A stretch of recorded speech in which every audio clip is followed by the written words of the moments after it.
台湾话艺术水阁好，古今解说两句啊，含你做参考。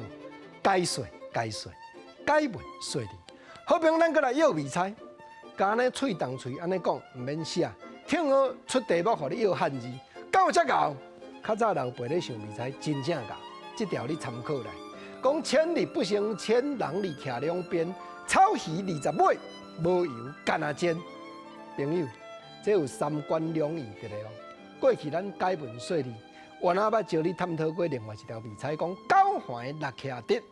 老爸问孔明，孔明想3日。哦，你听到孔明想3日，你就会想啦，讲安尼这字胖足困难的。连孔明头壳才好，伊就要想3日，唔是？嗰种头拄我讲三观两义，这要制造你误会。九环六徛直，就是讲这字2画数笔落安怎样写？结果讲孔明想3日，事实就是3、2日塔做伙，顶头1、2日，下骹2、2日，就水井的井。啊，安尼有影9环六徛直，水井的井有影9环，啊六徛是直的。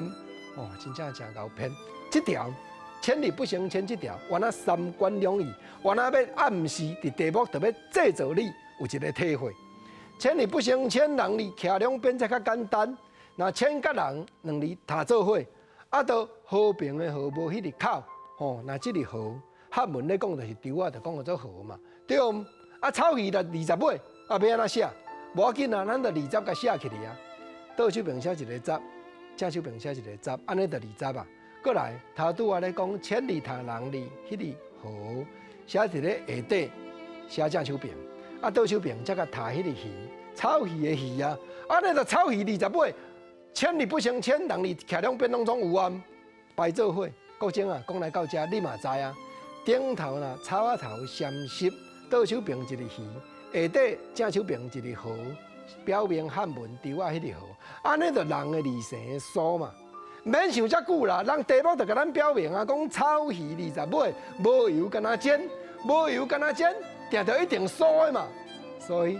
人题目已经用话音要甲咱暗示，原来要互咱摇。虽然是摇人的字性，即个苏东坡的苏，不过伊讲话音，就是无油干那煎鱼掠去煎，无用油，当然食得到的苏。你甲看，老爸咧编这个味菜，有技巧有艺术无？独家解文说理特别吹出来，甲你做参考。